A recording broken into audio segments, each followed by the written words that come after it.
There is a moment that looks ordinary from the outside, a room with familiar sounds, a day moving forward without interruption. Nothing is falling apart, and yet something feels quietly wrong. It sits in the chest like a weight that cannot be named. This is where the story begins, not in chaos, but in calm that feels thin. The person at the center of this moment has tried their best, not loudly, not for praise, but steadily. They showed up when it mattered. They adjusted themselves to fit what was needed. From the outside, they appear present, capable, replaceable in the way all calm people seem to be. Inside, there is a small fear growing unnoticed. It is the fear of being easy to erase, the sense that if they stepped away, the space would quickly fill. No pause, no echo, just continuation. This thought does not arrive as drama. It arrives as quiet discomfort, as the realization that effort does not always anchor presence. Around them, life continues normally. Messages still arrive, work still gets done, smiles are exchanged without depth. This normalcy makes the feeling harder to explain. Nothing is wrong enough to complain about, nothing is broken enough to fix. And yet, beneath this steady surface, the person wonders how something can feel so heavy while appearing so small. They wonder how trying their best could still leave them feeling so easily replaced. It stays with them, unspoken, waiting to be noticed, a quiet fear resting inside ordinary moments, asking nothing, explaining nothing, simply existing beside everything else. It does not scream, it only waits, patiently, inside the silence. This is where the unease quietly begins today. That quiet fear does not come from nowhere. It has a history, built slowly from moments that once felt meaningful. The mind drifts backward, not sharply, but gently, revisiting days where effort was given without hesitation. Nights stretched longer than planned. Messages were answered even when energy was gone. Feelings were held carefully so others could feel lighter. At the time, there was hope inside those efforts, a belief that presence would be felt, that consistency would speak for itself. Nothing dramatic was expected, just a sense of being noticed, of mattering in small ways. That hope was quiet too, but it existed, steady and sincere. Over time, something shifted. The effort continued, but acknowledgement grew thinner. Gratitude appeared less often, then almost not at all. There was no confrontation, no clear ending, just a slow fading that left behind tiredness instead of anger. The person kept giving, not because they were asked, but because it had become part of who they were. Now, looking back, the memories feel heavy in a different way, not painful, but draining. Each remembered effort carries the weight of being unseen. The exhaustion comes not from what was done, but how little it seemed to land. There is no bitterness here, only a quiet realization of how much was carried alone. The past holds moments of genuine care, and the present holds the fatigue that followed. Between them sits an understanding that effort does not always return as recognition. Sometimes it simply disappears into the flow of things, leaving behind a tired heart that kept trying long after hope began to thin. It stays there quietly, shaping how the present feels, even when no one notices, remembers, or names the effort that once mattered. When effort goes unseen, appreciation rarely disappears all at once. It fades quietly, almost politely. There was a time when words of thanks arrived easily, when small acknowledgments made the giving feel lighter. Those moments were never dramatic, but they were enough to soften the tiredness. Slowly, those words stopped coming, not because something went wrong, but because silence replaced them. The kind of silence that does not argue or accuse, it simply stays. At first, it is easy to excuse. People are busy, life moves fast, gratitude does not always speak. But silence has weight. It lingers longer than criticism ever could. Criticism hurts sharply, then passes. Silence settles in, asking nothing, explaining nothing, leaving space for questions to grow. The person notices conversations continuing without pause, tasks being handed over without thanks, presence being assumed rather than valued. In the past, appreciation had a sound. It arrived as simple words, a look, a pause that said someone noticed. In the present, there is only quiet continuation. The work still matters, but the person feels less visible inside it, useful but not cherished. This is where loneliness begins to form even among others, not from rejection, but from being relied on without being seen. The silence teaches a painful lesson without speaking it aloud, that effort can be expected without being honored, that presence can be absorbed without being felt. The person does not grow angry, they grow quieter, carrying the weight of that silence, wondering how appreciation can vanish so gently, yet leave behind such a deep, echoing absence. It becomes a private grief, held quietly, shaping how they show up, how they speak less, how they learn to expect silence instead of warmth, and how that absence slowly teaches them to shrink inside themselves over time. It does not happen in a moment you can point to. There is no clear line where importance ends and something smaller begins. It arrives quietly, through small changes that feel easy to dismiss at first. Fewer questions asked, fewer pauses waiting for an opinion, fewer moments where presence feels necessary. The person notices they are still there, still involved, yet somehow less essential. Conversations move forward without checking in. Decisions are made without their voice, not because they were rejected, but because they were no longer required. This realization does not crash in loudly.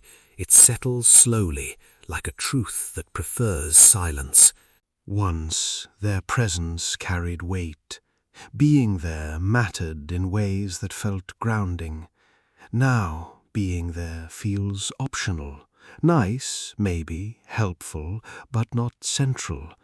The contrast is subtle but sharp, existing beside others while feeling slightly out of place, slightly forgettable. Nothing dramatic confirms this shift, no argument, no ending, no goodbye. Life continues smoothly, which makes the discomfort harder to name. How do you explain feeling unnecessary when everything still looks fine? Inside, a quiet ache forms, not jealousy, not anger, just a soft confusion about how importance can fade without notice. The person begins to shrink their expectations, preparing themselves for being overlooked. They speak less, they offer less, not from bitterness, but from a sense of learning their place. Presence remains, but significance feels distant. The room feels the same, yet something is missing.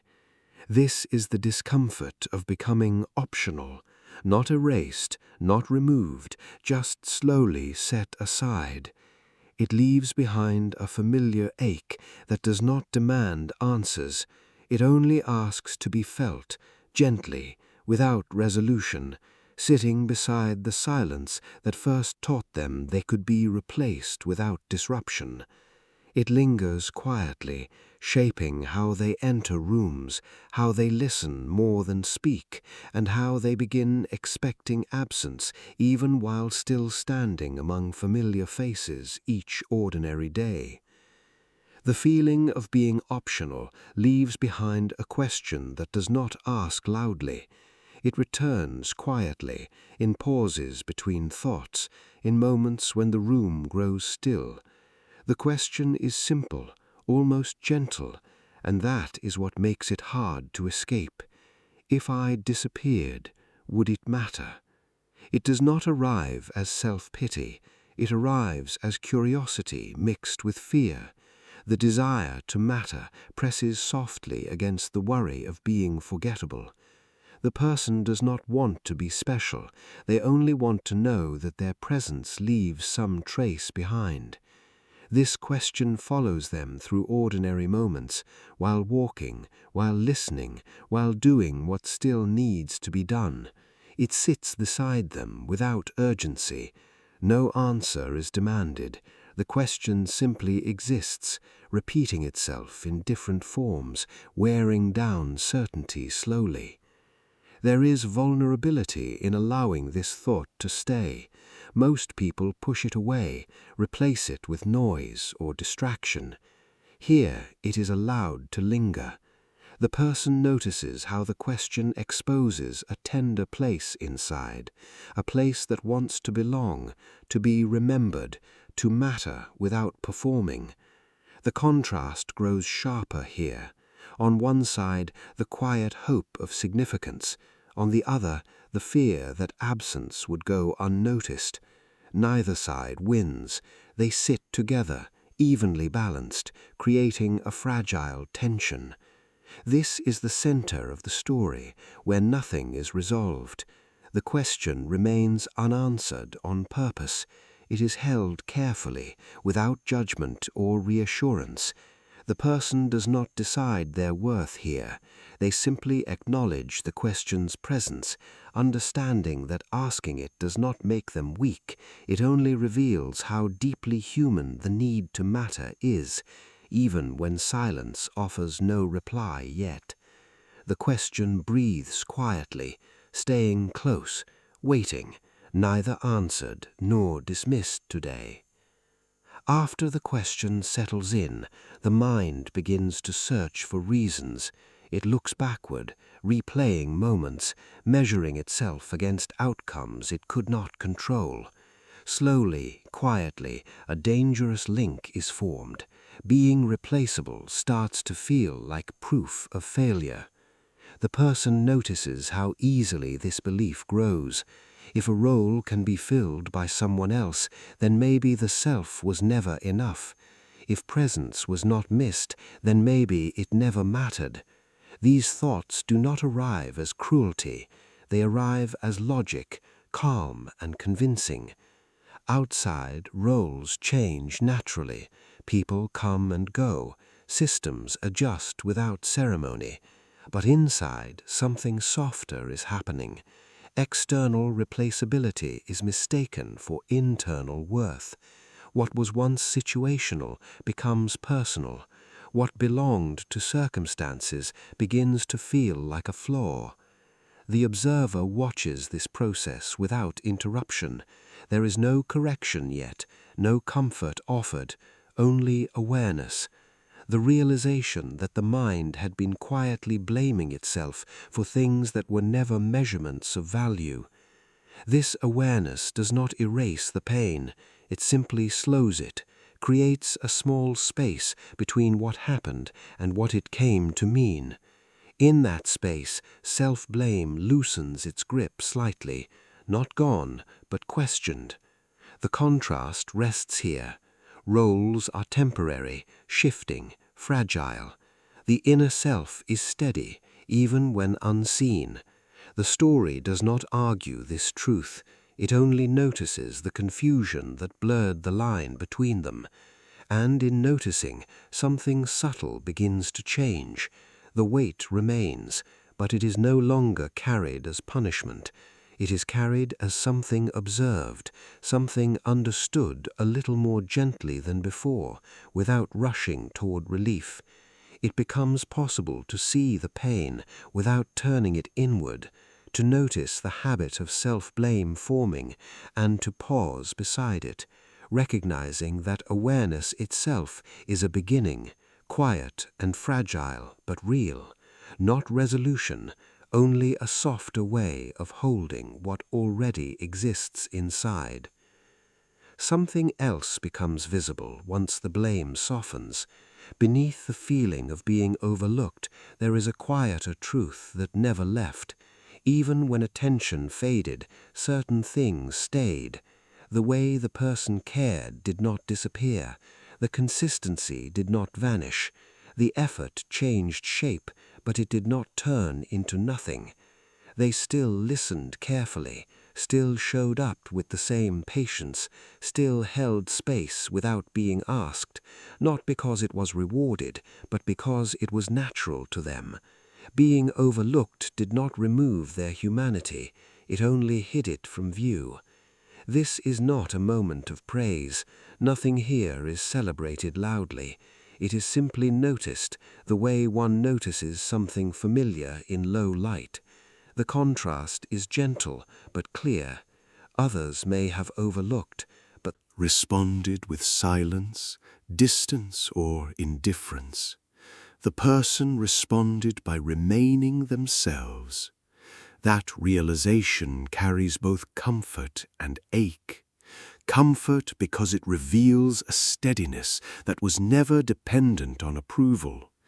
Ache because it shows how much was given without being received. Both feelings are allowed to exist together. The story does not deny the pain of being unseen. It only adds another layer to it, that beneath neglect there was still care. Beneath absence there was still presence. Beneath replacement there was still a person who did not disappear inside themselves. Noticing this does not fix anything. It does not restore lost appreciation, but it gently shifts the view inward. The person is no longer only the one who was overlooked. They are also the one who remained consistent, quietly human, even when no one was looking. And that quiet truth stays, waiting, steady and unchanged. It becomes a small anchor, reminding them that what stayed within was never dependent on being chosen or noticed by others at all times. As the story widens, the focus shifts away from the self alone. The lens pulls back, revealing a larger pattern that was never personal to begin with. Roles change, positions shift, functions are designed to continue no matter who fills them. This is not cruelty, it is how systems survive. Being replaceable in function is not a failure, it is a shared human condition. Everyone who participates in a role eventually steps aside, willingly or not. Life does not pause for one presence, and that truth feels heavy only when it is mistaken for a statement about worth. The contrast becomes clearer here. Function belongs to the outer world. It is measurable, transferable, temporary. Existence belongs to something quieter. It carries memory, experience, inner weather that cannot be exchanged. No one else lived these exact moments. No one else felt them in this way. The person begins to sense this difference without forcing it.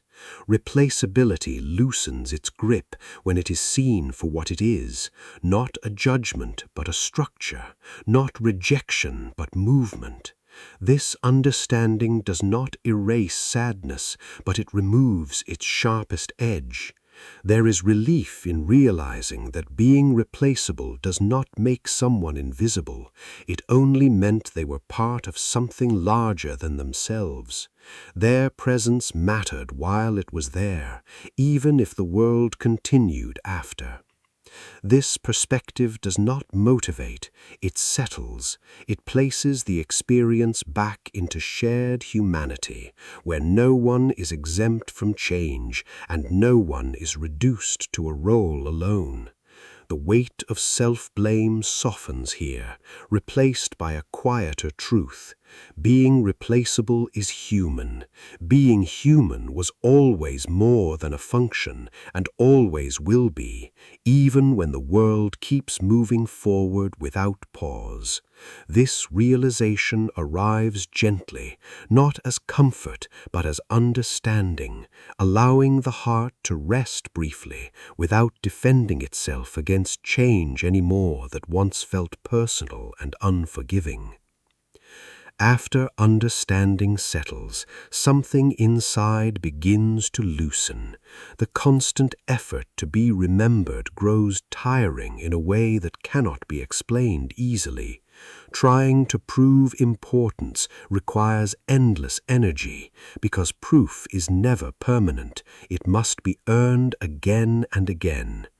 The narrator notices how much strength was spent staying visible, saying yes when tired, showing up when empty, hoping that effort would translate into permanence. Over time, this striving becomes heavier than the silence that caused it. There is a contrast here that emerges quietly. Effort has been loud, persistent, demanding. Rest has been distant, almost unfamiliar. Proving has filled every corner of the inner space, leaving little room for simply being. Letting go does not arrive as a decision. It arrives as fatigue, a gentle surrender that happens when the body and mind can no longer perform worthiness. The person stops reaching outward for confirmation and begins to sit more honestly with themselves. In this quieter space, nothing is demanded, worth is not measured, presence does not need to justify itself. The absence of effort feels strange at first, like standing still after years of motion. This is not giving up, it is a pause, a moment where the need to be chosen loosens and the self is allowed to exist without proof. The contrast softens, being replaces proving, rest replaces effort. The story lingers here without instruction or conclusion, just the image of someone finally sitting down inside themselves, no longer chasing permanence, allowing worth to rest where it always was, beneath the noise, steady and unchanged, even when no one is watching or keeping score anymore. This stillness does not solve the past, but it offers a brief kindness, reminding the heart it is allowed to breathe without earning space or apologizing for existing. The story does not end with answers, it ends with a softer truth, one that does not ask for change or effort.